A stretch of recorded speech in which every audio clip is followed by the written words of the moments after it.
ನಮಸ್ಕಾರ ನನ್ನ ವೀಕ್ಷಕ ಬಂಧುಗಳೇ, ಎಲ್ಲರೂ ಹೇಗಿದ್ದೀರಿ? ಎಲ್ರಿಗೂ ನವರಾತ್ರಿ ಹಬ್ಬದ ಶುಭಾಶಯಗಳು. ಅದೇ ರೀತಿ ನಾವು ನವರಾತ್ರಿಯ 3ನೇ ದಿನವಾದ ದುರ್ಗಾದೇವಿಯ 3ನೇ ಅವತಾರ ಚಂದ್ರಘಂಟ ದೇವಿಯ ಬಗ್ಗೆ ಒಂದಷ್ಟು ಮಾಹಿತಿ ಹೇಳಲಿಕ್ಕೆ ಬಂದಿದ್ದೀನಿ. ಹೌದು, ಚಂದ್ರಘಂಟ ದೇವಿಯು ಈ ತಾಯಿ ಯಶಸ್ಸು ಮತ್ತು ಆತ್ಮಸ್ಥೈರ್ಯ, ಸಂಪತ್ತು, ಸಮೃದ್ಧಿಗಾಗಿ ಈ ತಾಯಿಯನ್ನು ಪೂಜಿಸುತ್ತಾರೆ. ಶುಕ್ರ ಗ್ರಹದ ಅಧಿಪತಿಯಾದ ಚಂದ್ರಘಂಟ ದೇವಿಯು ಆಗಿರುತ್ತಾಳೆ. ಈ ಅಮ್ಮನವರಿಗೆ ರಣಚಂಡಿ ಚಂದ್ರಿಕಾ ಅಂತಲೂ ಕೂಡ ಹೆಸರಿಂದ ಕರೀತಾರೆ. ಈ ತಾಯಿಗೆ 10 ಕೈಗಳು ಇರುತ್ತವೆ.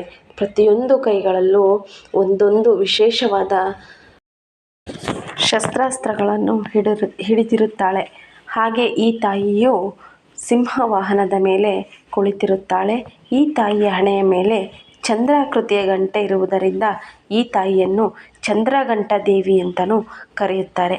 ಈ ತಾಯಿ ದುಷ್ಟ ರಾಕ್ಷಸರ ಸಂಹಾರಕ್ಕೆ ಈ ದೇವಿಯ ಅವತಾರ ಎತ್ತಿರುತ್ತಾಳೆ.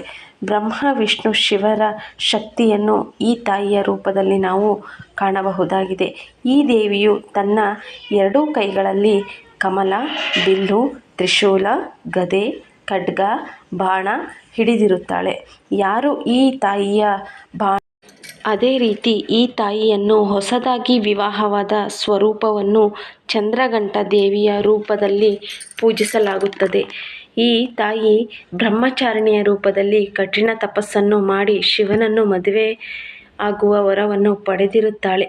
ಪಾರ್ವತಿ ದೇವಿ ಮದುವೆಯಾಗಲು ಪಾರ್ವತಿ ದೇವಿ ತಂದೆಯ ಮನೆಗೆ ಪರ್ವತರಾಜ ಹಿಮವಂತನ ಅರಮನೆಯಲ್ಲಿ ಇವರ ಅದ್ದೂರಿ ಏರ್ಪಾಡು ನೆರವೇರಿರುತ್ತದೆ.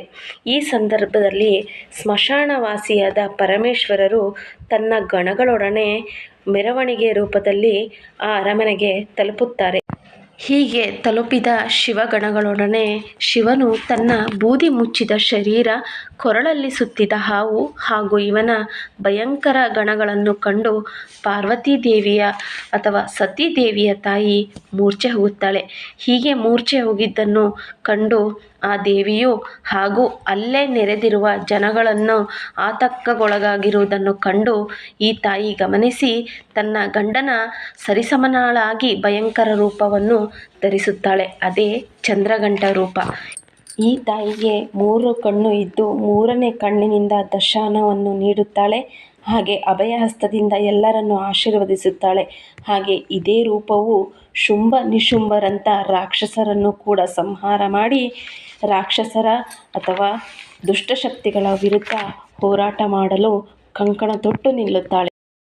ಈ ತಾಯಿಯನ್ನು ನವದುರ್ಗೆಯ ರೂಪದಲ್ಲಿ ನವರಾತ್ರಿಯಲ್ಲಿ 3ನೇ ದಿನ ಪೂಜಿಸುತ್ತಾರೋ ಅವರಿಗೆ ಸುಖ, ಸಂಪತ್ತು, ಶಾಂತಿ, ಸಮೃದ್ಧಿ, ನೆಮ್ಮದಿ ಜೀವನ ಸಿಗುತ್ತದೆ. ಅದೇ ರೀತಿ ಜೀವನದಲ್ಲಿ ಬರುವಂಥ ಎಲ್ಲ ಅಡೆತಡೆಗಳು, ಕಷ್ಟ ಕಾರ್ಪಣ್ಯಗಳು ಹಾಗೂ ರಾಕ್ಷಸರ ವಿರುದ್ಧ ಹೋರಾಡಲು, ಶತ್ರುಗಳ ವಿರುದ್ಧ ಹೋರಾಡಲು ಈ ದೇವಿ ನಮಗೆ ಶಕ್ತಿಯನ್ನು ನೀಡುತ್ತಾಳೆ.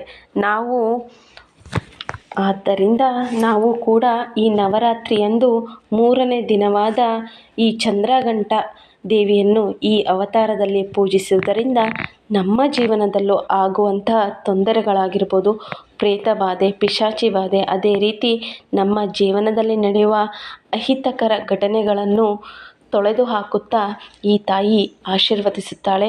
ನಮ್ಮ ಮನೆಗಳಲ್ಲಿ ಯಶಸ್ಸು, ಆತ್ಮಸ್ಥೈರ್ಯ, ಸಂಪತ್ತು, ಸಮೃದ್ಧಿಗಾಗಿ ಈ ತಾಯಿಯನ್ನು ಪೂಜೆ ಮಾಡುವುದರಿಂದ ನಮಗೆ ಒಳಿತನ್ನೇ ಮಾಡುತ್ತಾಳೆ.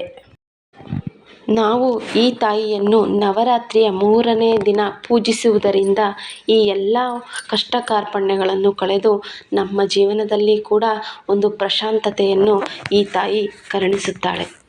ಹಾಗಾದರೆ ಈ ತಾಯಿಗೆ ಯಾವ ಬಣ್ಣ ಎಂದರೆ ಇಷ್ಟ? ಯಾವ ಹೂವು ಈ ತಾಯಿಗೆ ಇಷ್ಟ? ಅದೇ ರೀತಿ ಯಾವ ನೈವೇದ್ಯ ಈ ತಾಯಿಗೆ ತುಂಬ ಶ್ರೇಷ್ಠವಾದದ್ದು ಅಂತ ನೋಡೋದಾದರೆ ಈ ತಾಯಿಗೆ ಕನಕಾಂಬರ ಬಣ್ಣದ ಬಟ್ಟೆ ಎಂದರೆ ತುಂಬ ಇಷ್ಟ. ಕೆಂಪು ಬಣ್ಣದ ಬಟ್ಟೆ ಧರಿಸಿ ಕೂಡ ನಾವು ಪೂಜೆಯನ್ನು ಮಾಡಿಕೊಳ್ಳಬಹುದು.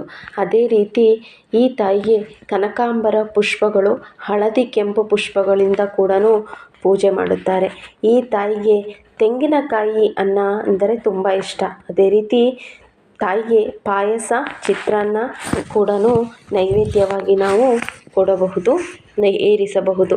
ಈ ತಾಯಿಯನ್ನು ಪೂಜಿಸುವುದಾದರೆ ಒಂದು ಮಂತ್ರ ಇದೆ. ಓಂ ಹ್ರೀಂ ಶ್ರೀಂ ಚಂದ್ರಘಂಟ ದುರ್ಗಾಯೇ ನಮಃ. ಈ ಮಂತ್ರವನ್ನು 108 ಬಾರಿ ಅಥವಾ 21 ಬಾರಿ ಪಠಿಸುವುದರಿಂದ ಆ ತಾಯಿಯ ಕೃಪೆಗೆ ನಾವು ಪಾತ್ರರಾಗಬಹುದು. ಹೀಗೆ ಈ ತಾಯಿಯನ್ನು ಪೂಜಿಸುವುದರಿಂದ ನಮ್ಮ ಎಲ್ಲ ಕಷ್ಟ ಕಾರ್ಪಣ್ಯಗಳು ಕಳೆದು ಸಂಪತ್ತಿನ ಅಭಿವೃದ್ಧಿ ದೇವತೆಯಾಗಿ ನಮ್ಮ ಮನೆಗಳಲ್ಲಿ ನೆಲೆಸುತ್ತಾಳೆ. ಇದೇ ರೀತಿ ನೀವು ಕೂಡ ನವರಾತ್ರಿಯ 3ನೇ ದಿನವಾದ ಚಂದ್ರಘಂಟ ದೇವಿಯನ್ನು ಪೂಜಿಸಿ ಈ ತಾಯಿಯ ಕೃಪೆಗೆ ಪಾತ್ರರಾಗಿ ಎಂದು ಹೇಳುತ್ತಾ ಇವತ್ತಿನ ವ್ಲಾಗನ್ನು ನಾನು ಮುಗಿಸ್ತಾ ಇದ್ದೀನಿ. ನೆಕ್ಸ್ಟ್ ನಾನು ಮುಂದಿನ ವ್ಲಾಗಲ್ಲಿ ಸಿಗ್ತೀನಿ. ಅದಕ್ಕಿಂತ ಮುಂಚೆ ಎಲ್ಲರಿಗೂ ನವರಾತ್ರಿ ಹಬ್ಬದ ಹಾರ್ದಿಕ ಶುಭಾಶಯಗಳು. ಈ ವಿಡಿಯೋದಲ್ಲಿ ಏನಾದರೂ ತಪ್ಪಿದರೆ ಹೇಳಿ, ನಾನು ತಿದ್ಕೊಳ್ಳೋದಕ್ಕೆ ಪ್ರಯತ್ನ ಪಡ್ತೀನಿ.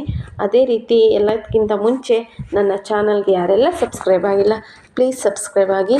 ವಿಡಿಯೋನ ಎಲ್ಲೂ ಸ್ಕಿಪ್ ಮಾಡದೆ ಕೊನೆ ತನಕ ನೋಡಿ, ಹಾಗಿದ್ರೆ ಮಾತ್ರ ಯಾವುದೇ ಮಾಹಿತಿ ಆದರೂ ಪೂರ್ತಿಯಾಗಿ ತಿಳ್ಕೊಳ್ಳೋದಕ್ಕೆ ಸಾಧ್ಯ ಅಂತ ಹೇಳ್ತಾ ಇವತ್ತಿನ ವ್ಲಾಗನ್ನ ಮುಗಿಸ್ತಾ ಇದ್ದೀನಿ.